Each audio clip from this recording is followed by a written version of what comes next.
কর্কশ হয়েছে। উপস্থিত শ্রীধাম নববৃন্দাবনে আমার রাধা গোবিন্দের অপরাজিত অষ্টকালীন লীলারস আস্বাদনের জন্য ছুটে আসা প্রাণের প্রাণ প্রিয় বৈষ্ণব এবং সাধুগুরু বৈষ্ণব এবং কৃষ্ণ ভক্তিবতী মায়েরা, আপনাদের কমল শ্রী চরণ জানায় শত সহস্র কোটি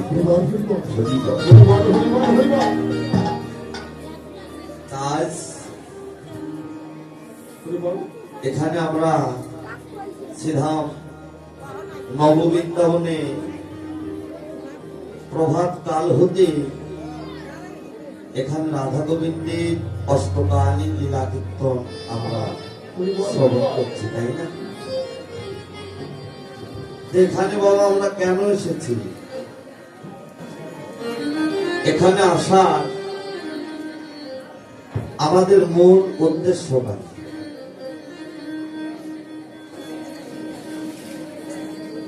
এখানে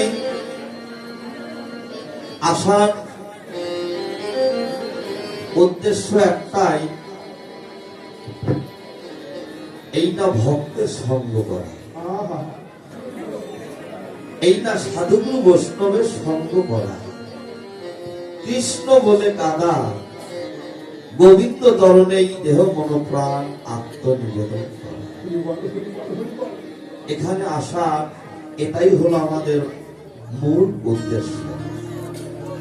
কেউ যদি মনে করে না এখানে এসেছি কীর্তনিয়া কীর্তন করে কেমন কেমন দেখতে, বা সংসারের অনেক আলাপ আলোচনা আছে, যদি এই মন্তব্য করে আসেন তাহলে বাবা এখানে আসা না আসা সবাই।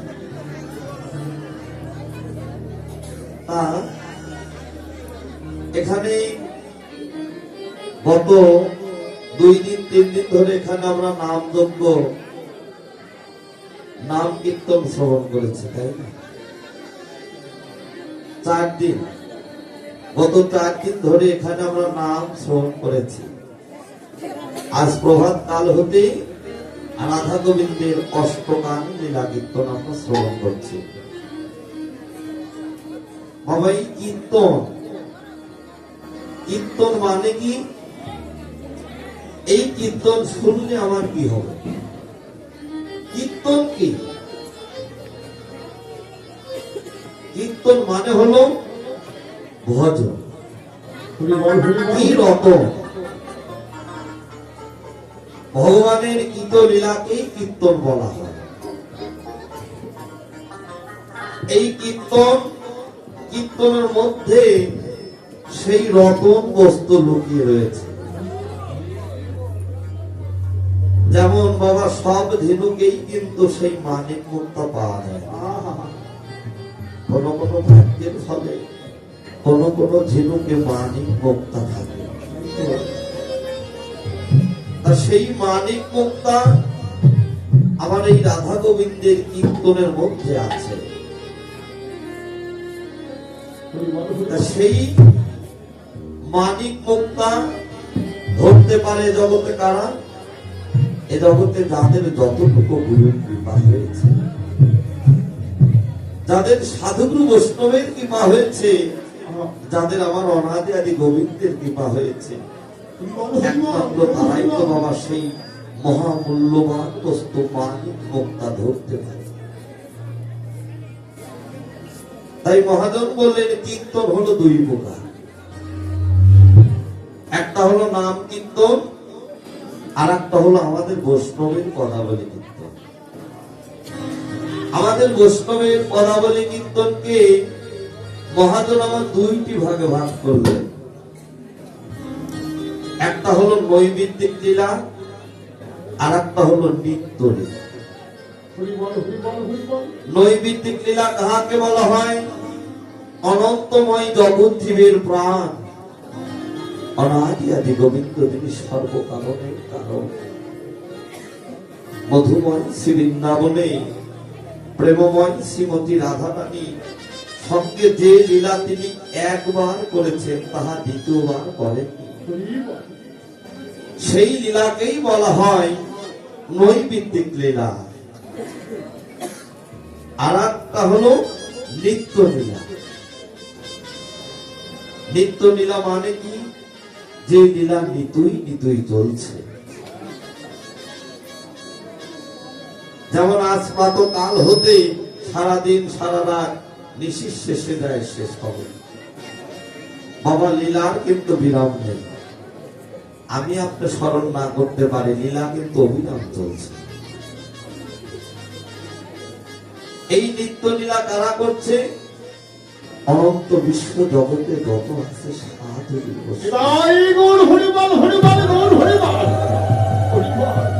এই জগতে তারাও কিন্তু সেই নিত্য লীলা স্মরণ করছে, যে লীলা নিতুই নিতুই চলছে। এই নিত্য লীলা স্মরণ করলে কি হয় বাবা? মহাজন বললেন, কোন কোন ভাগ্যবান বা ভাগ্যবান হতে এই সাধু বৈষ্ণবের বাজারে এসে উপাসনার ঘরে বসে বসে, অনেক অনেক সাধনার ঘরে বসে বসে হৃদয় চিত্ত উদার করে ভাবনার ঘরে বসে বসে গুরু চরণ আশ্রয় করে কেউ যদি এই নিত্য লীলা স্মরণ করিতে পারে, একমাত্র স্মরণেই তার ভজন হয়ে যায়।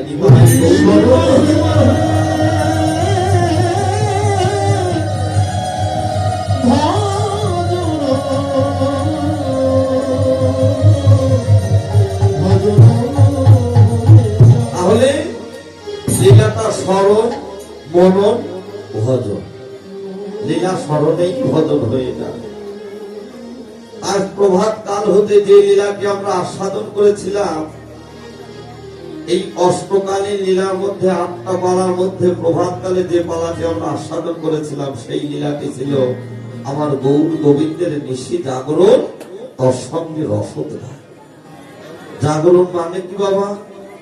জাগরণ মানে হলো, আমরা জানি প্রভাত কালে ঘুম থেকে উঠে পবিত্র হয়ে রাধা গোবিন্দের বিগ্রহের সামনে এসে দুটি বাহু উত্তোলন করে উচ্চস্বরে হরিনাম করলে আমার ভগবান জেগে যায়। কেউ কি বলতে পারে আমি আমার ভগবানকে জাগিয়েছি? তোমার বদনে হরিনাম করলে আমার ভগবান জেগে যায়। তাহলে বাবা তুমি কি কখনো জাগিয়েছ? কেননা বাবা আমার ভগবান তিনি কি কখনো ঘুমান? আমার ভগবান যদি ঘুমাতো তাহলে এই জগৎ বিশ্ববাসী কখনো চেতন পেত না। সদা সর্বক্ষণ আমার ভগবান গৌর হরি তিনি ঘুমান না, সবে মাত্র গড়ি দেয় বটে। তাই তো মহাজন বললে, সেই ভগবানকে জাগ্রত করতে হলে বাবা, মহাজন বললেন তোমার এই মানব দেহের মাঝে যে পরম আত্মা রূপে ভগবান বাস করছে, যদি জাগাতেই হয় তাহলে তোমার এই দেহের মাঝে যে ভগবান পরম আত্মা রূপে বাস করছে, সেই ভগবানকে আগে জাগা। কেননা আমার এই ভগবানকে যদি আমি জাগ্রত না করতে পারি, আমার এই ভগবান কোনদিনও জাগবে না। সেই ভগবানকে জাগ্রত করতে হলে বাবা সৎগুরু চরণে আশ্রিত হতে হবে। গুরু কৃপার প্রয়োজন। যদি গুরু কৃপা থাকে, তোমাদের মতো সাধুগুরু বৈষ্ণবের কৃপা যদি থাকে, তাহলে জগতে সে এই দেহের মাঝে যে পরম আত্মারূপে ভগবান বাস করছে, সেই ভগবানকে সে জাগাইতে পারে। আর এই ভগবান যদি জেগে যায় তাহলে আমার ওই ভগবান জাগবে। আর এই ভগবান যদি না জাগে, কোনদিন ওই ভগবান জাগবে। এটি পূর্বে যে রসোদ্গার মানে হলো রসের উদ্গারণ। সেই রস আস্বাদনকারীকে প্রেমময় শ্রীমতী রাধা ঠাকুর রানী। জগতে যত আছে দেবীর বৈষ্ণব। তার পরবর্তী যে লীলাটি আমরা আস্বাদন করেছিলাম সেই লীলাটি হলো মা আনন্দ দশমতীর গোপালের গমন গোষ্ঠ। আমার অনাদি আদি গোবিন্দের 64 প্রকারের লীলা আছে, 64 কালী লীলা আছে। তার মধ্যে হলো দুটি হলো পালা, একটা হলো ধরাধামে আসা, আর একটা হলো ধরাধাম থেকে ফিরে যাওয়া। একটা আসা আর একটা হলো যাওয়া। সেই গমন গোষ্ঠ গোষ্ঠ লীলার রসকে কি করা হয়, একটা পাত্রের উপর রাখা হয়। কোন পাত্র? এহ জগতের পাত্র নয়। সেই রস রাখতে হলে বাবা ভজনযোগ্য পাত্রের প্রয়োজন। সেই পাত্রটাই হলে 3.5 দেব। যোগ্য পাত্র না হলে ভজন হয় না, আর যোগ্য পাত্র না হলে সেই রসটা ধরেও রাখা যায় না।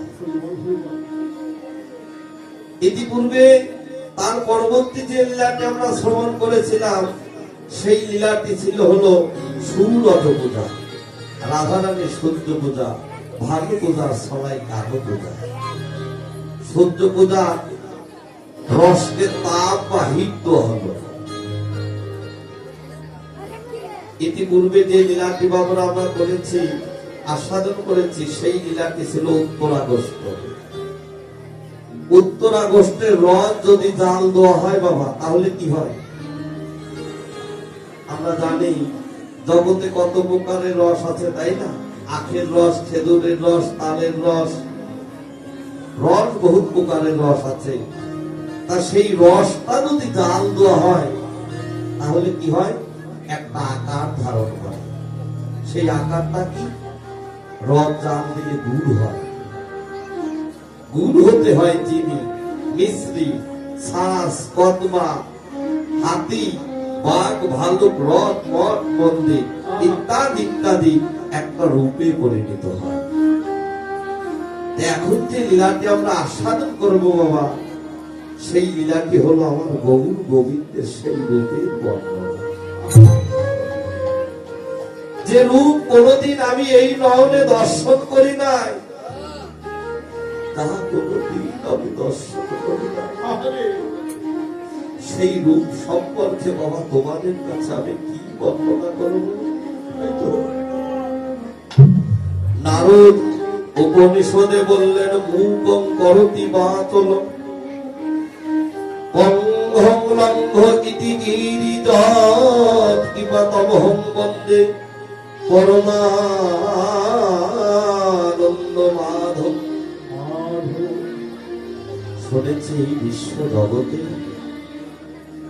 যে নাকি জন্ম অন্ধ, চোখে দেখতে পায় না, যে নাকি বোবা কথা বলতে পারে না, যে নাকি ঘোড়া হাঁটিতে পারে না, মহতের বদলে শুনেছি তোমাদের মতো সাধু বৈষ্ণবের যদি কৃপা হয়, এই জগতে অন্ধ পথ দেখিতে পারে, বোবাও কথা বলিতে পারে, গিরি লঙ্ঘন করতে পারে। তাই তো হে সাধু বৈষ্ণব, আপনারা আমায় কিঞ্চিৎ কৃপা করবেন যেন আমার গৌর গোবিন্দের রূপ সম্পর্কে আমি আপনাদের কিছু আস্বাদন করাইতে পারি এবং আমি নিজেও যেন কিছু আস্বাদন করতে পারি। তাই আপনাদের রাতুল চরণে আমার শত সমস্ত কোটি প্রণাম।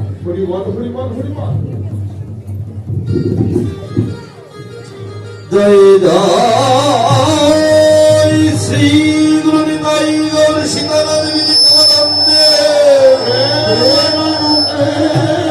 হরি হরি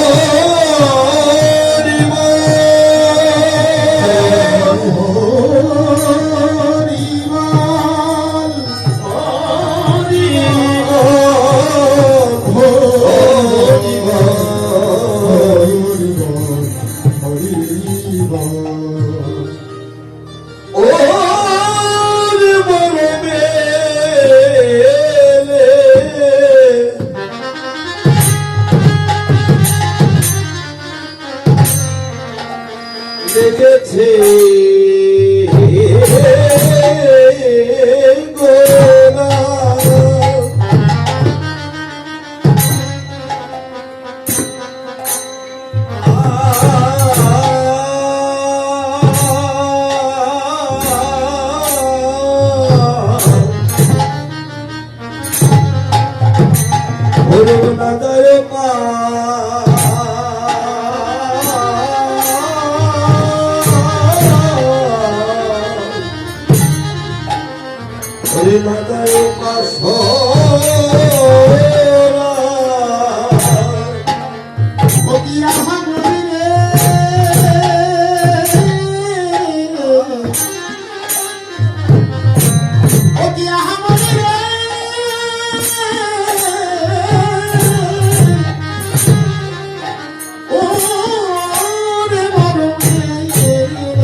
গরমে লেগেছে গোলা,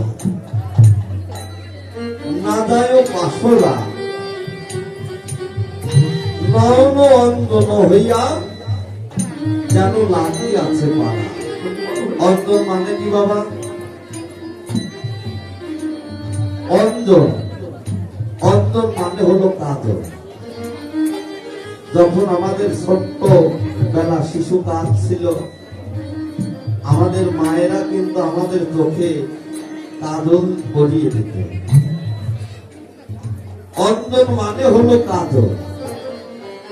নয়ন অঞ্জন হইয়া লাগিয়াছে পাড়া, যেন সেই গৌরের রূপ কাজলের ন্যায় যেন নয়নের কোণে লেগে আছে। কেমন করে? নদিয়ার মাঝে দুইজন নাগরিক ছিল। এক নাগরিক কোথায় গেলেন? সুরধনির গঙ্গার তীরে। সুরধনির গঙ্গার তীরে গিয়ে তিনি আমার গৌরের সেই মধুমাখা রূপ দর্শন করে এলেন। কেমন করে এলেন?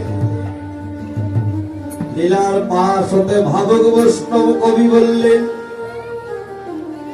আর দলের ভিতরে যদি ডুবে দেখি গোড়া, দেখি গোড়া, আর দলের ভিতরে ডুবে দেখি গোড়া,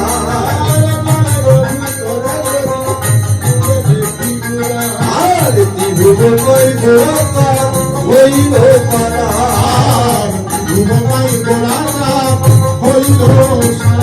আর তেই বলে গোড়ারো আমিও পাখা,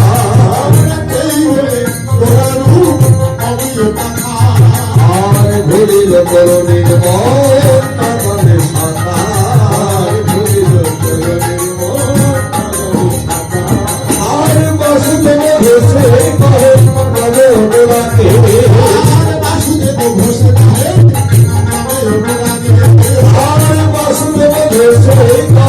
নবে গোড়াকে,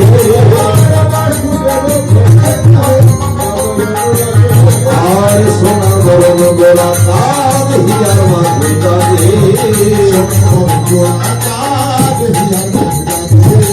হিয়ার মাঝে দাঁড়িয়ে, হিয়ার মাঝে দাঁড়িয়ে, ওইটা সোনার গরম গোড়া কাজ হিয়ার মাঝে দাঁড়িয়ে, সোনার গরম গোড়া বড় হরি বড় হরি বলে সোনার গরম গোড়া কাজ, বড় হরি বড় হরি বলে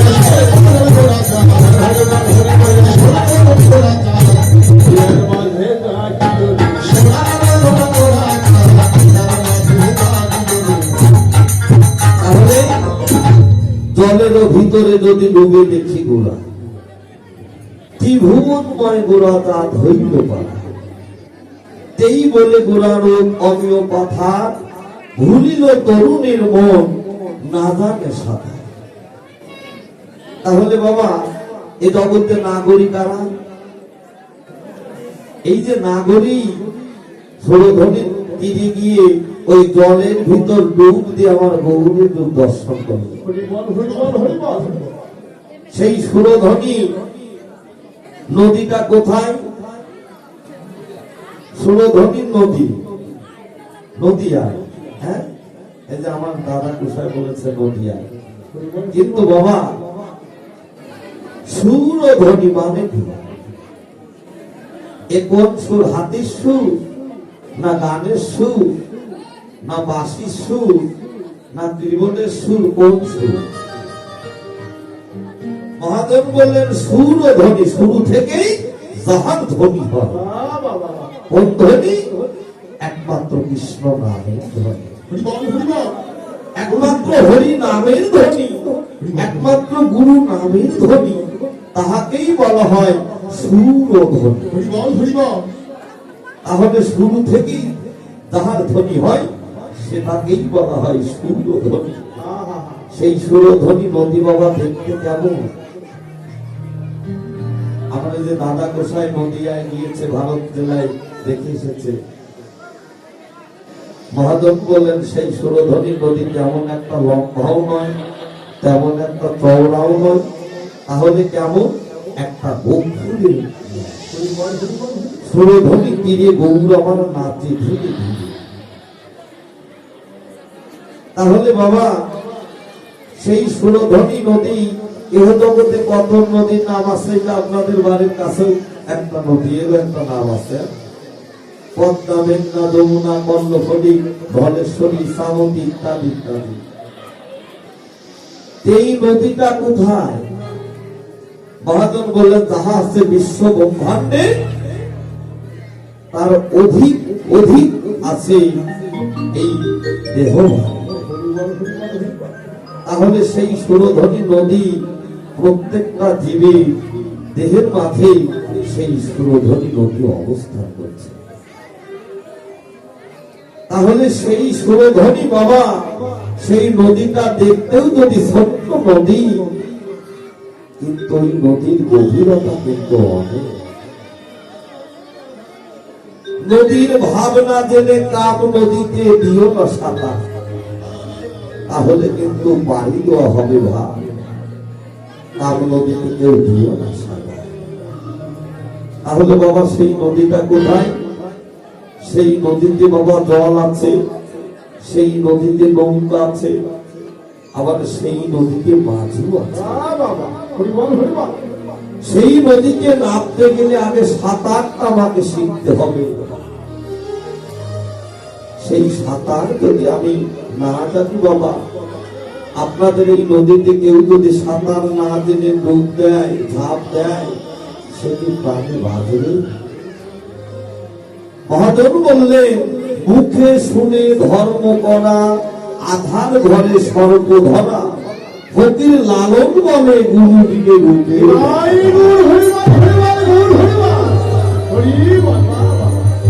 কেননা মুখে শুনে ধর্ম করার, আধার ঘরে সর্প ধরা। আধার ঘরে যদি আপনি সাপকে ধরতে যান, আপনি কি প্রাণে বাঁচবেন? আপনাকে খবর পাবে। তাই তো মহাজন বললেন মুখে শুনে ধর্ম করা, আধার ঘরে সর্প ধরা, ফকির লালন বলে গুরু দিলে সেই রূপে দেখা পাবে। একমাত্র বাবা সেই মধুমাখা আমার গৌরের রূপ দর্শন করতে হলে ওই সুরধনী নদীতে আমাকে যেতে হবে। সেই নদীটা দেখতে যদি ছোট্ট নদী, সেই নদীতে বাবা অনেক গভীর। সেই নদীতে যেতে হলে এ জগতে একমাত্র যারা সহজগুরু চরণে আশ্রিত হয়েছে সকাল সকাল, যারা বাঁচা মরা সন্ধান জানতে পেরেছে, যারা সেই তত্ত্বটা জেনেছে, যারা সেই কাল গায়ত্রী মন্ত্রটা পালন করতে পেরেছে, ভজন সাধন করতে পেরেছে, একমাত্র বাবা তারা কিন্তু প্রাণে মরে। একমাত্র তারাই হলো নিত্য নিত্য ওই সুরধনীতে যাচ্ছে, আর আমার গৌরের সেই মূরতি মধুমাখা রূপ দর্শন করে ঘরে ফিরছে। তাই তো নাগরিক, এ জগতে নাগরিক কারা? মহাজন বললেন হলো তারাই তো নাগরিক, হলো তারাই তো নাগরিক, যারা ভজে গৌরে তারাই তো নাগরিক, যারা নাগর ধরে রেখেছে তারাই তো নাগরিক, যারা নাগরকে সুখ দিতে পারে তারাই তো নাগরিক, তারাই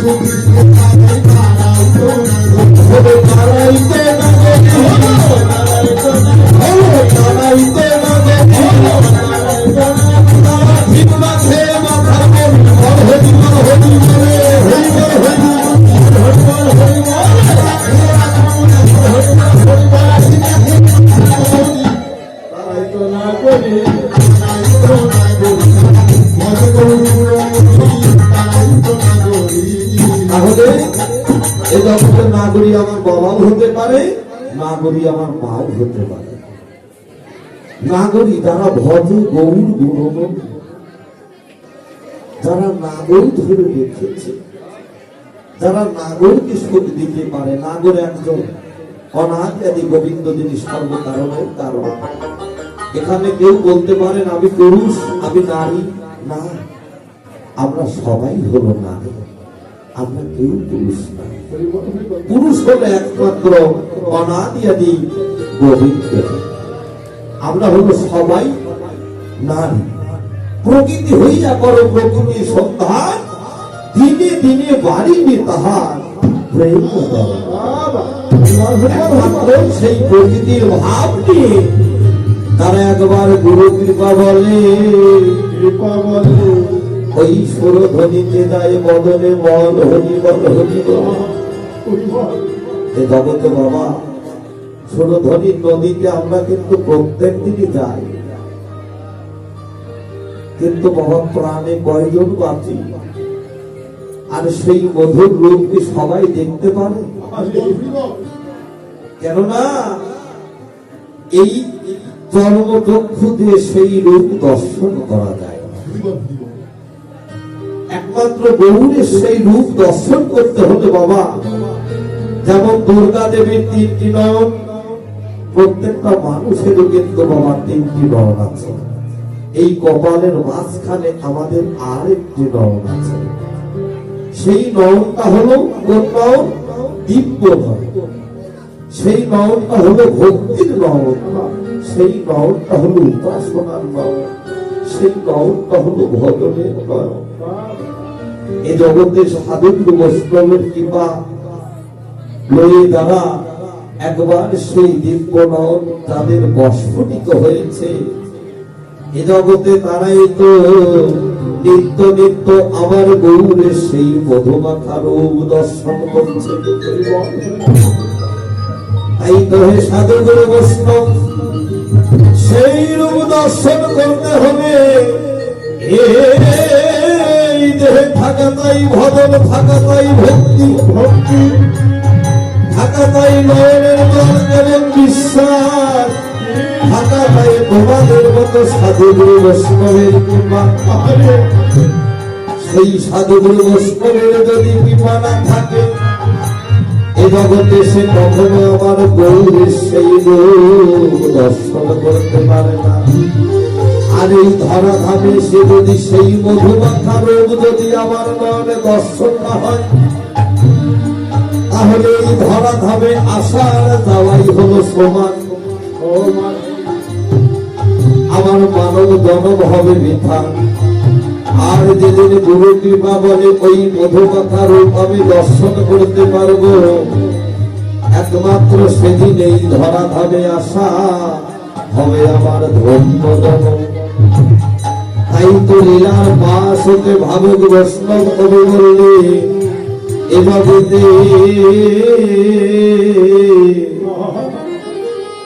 আমার গৌরের রোজার তার নয়নে,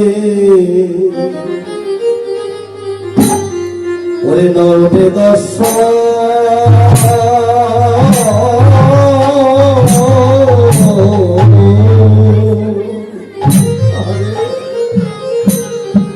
দর্শন হয় না।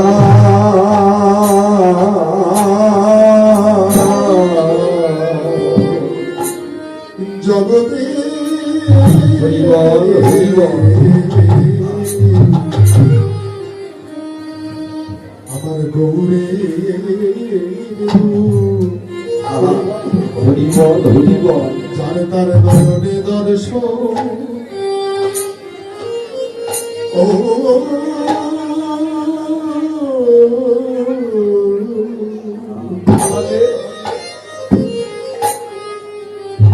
দর্শন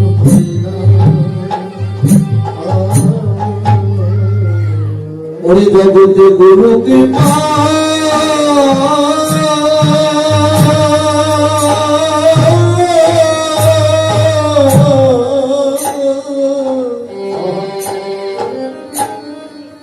ওরে জগতে গুরু কৃপা,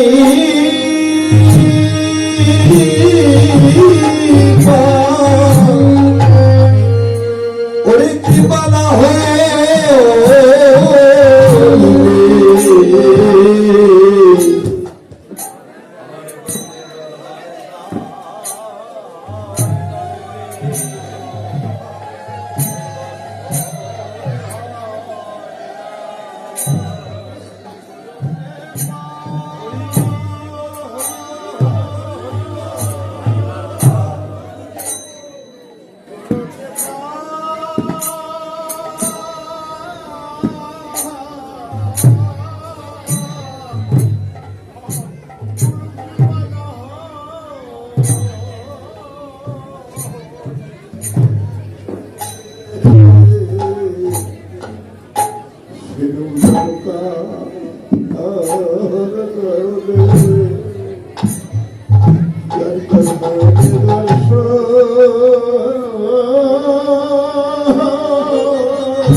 দর্শন হয় না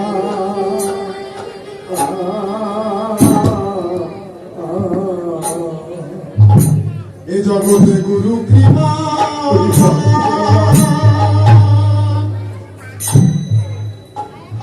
এ জগতে গুরু কৃপা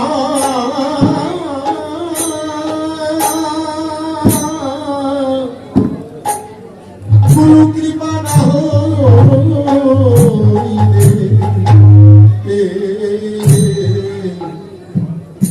গৌরী রূপ যার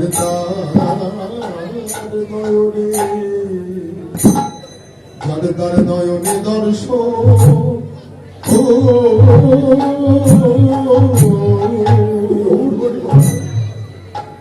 দর্শন হয় না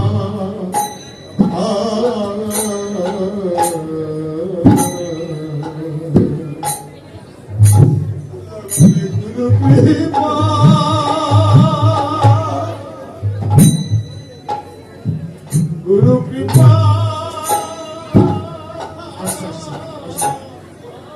হরিবল হরিবল হরিবল হরিবল কৃপা না হইলে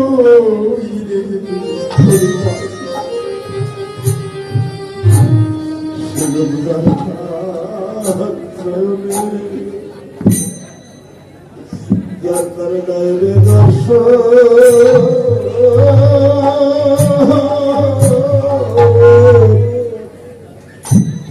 দর্শন হয় না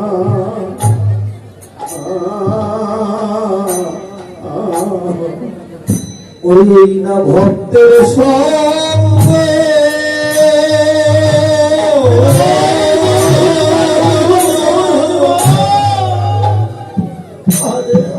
ওই না সাধু গুরু বৈষ্ণবের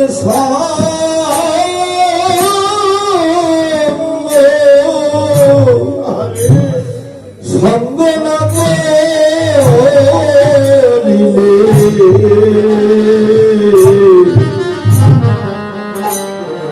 আমার গৌরে নবতার তার নয়নে ওরে দর্শন হয় না সাধুগুরু বৈষ্ণবের হরি হরি হরি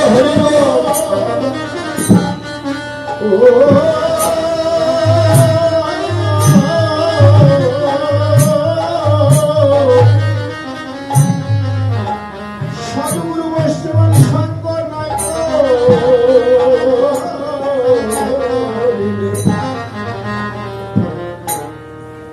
আমার গৌর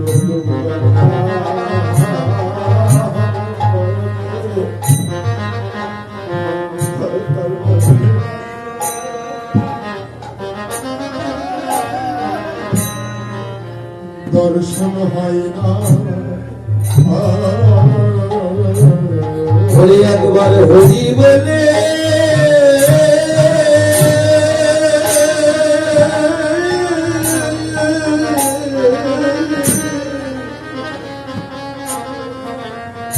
হরি একবার হরি বলে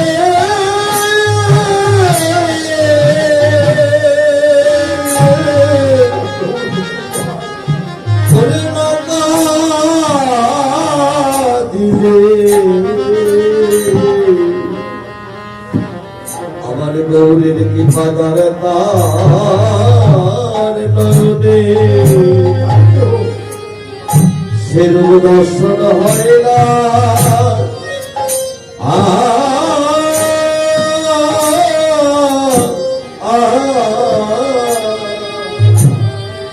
ওরে একবার হরি বলে হরি হরি বল হরি বল একবার হরি বলে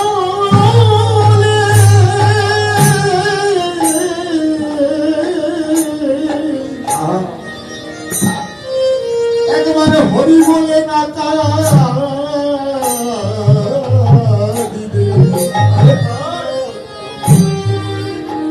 আমার গৌরের দরবার নয়নে তার নয়নে দর্শন ও